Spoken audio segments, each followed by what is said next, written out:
Right now, Californians pay the nation's highest state gas tax, currently sitting at about 60 cents per gallon, but an alternative could be on the horizon with more electric vehicles hitting the roads. The state is studying whether to switch to charging all drivers per mile. ABC10's Becca Habegger joins us now. Becca, we understand Caltrans is calling this the California road charge, right? Yeah, Alex, you and we had a lot of questions this morning when we discussed this in our editorial meeting, like how would the state know how much each person drives? Well, Caltrans is still studying that and more, but we can get a sense of what they're considering.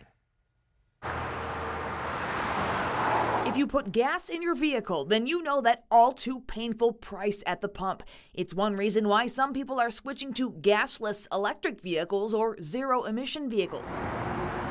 But as more drivers make the switch, states across the country face a drop in gas tax revenue, says Michael Manville, professor and chair of the Department of Urban Planning at UCLA. The purchasing power of the fuel tax, which is the main way that we finance transportation infrastructure, has been steadily declining. Caltrans says right now about 80% of California's highway and road repairs are funded by the gas tax. But analysts say that revenue could drop by some $5 billion in a decade if the state meets its climate goals. Governor Gavin Newsom signed an executive order in 2020 requiring all new passenger vehicles sold in California to be zero emission by 2035. We have a lot more electric cars, we have a lot more hybrid cars, and just the typical new car just gets better gas mileage. Now the state is considering something called the California Road Charge, as Caltrans explains in a video. If you drive a new electric sedan or an old but faithful minivan, you pay for the number of miles you drive. California is studying road charge as a tool that might replace the gas tax.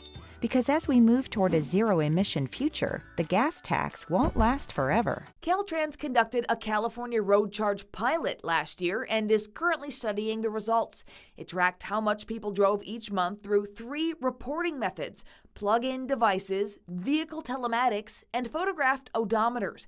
It charged 2.5 cents per mile for passenger vehicles. But some say a per-mile road charge is not fair.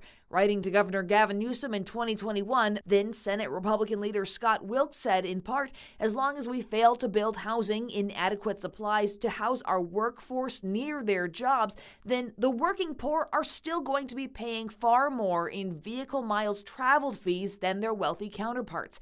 This is fundamentally unfair and targets those who can least afford to pay the fee.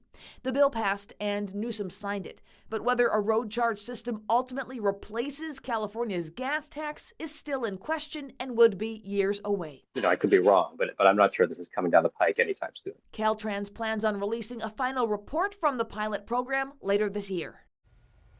All right, as we learned through our research today, other states are also trying this road charge as well, too. It's not just California. Yeah, that's right. In Utah, for example, drivers of electric vehicles can either pay a flat annual fee of about $140 or opt into the Utah Road Usage Charge Program instead, paying 1.11 cents per mile, but no more than the cost of that flat annual fee. So if you drive less, you pay less. And in Utah, they offer 2 mileage reporting options, one with telematics. The vehicle automatically records and reports mileage data.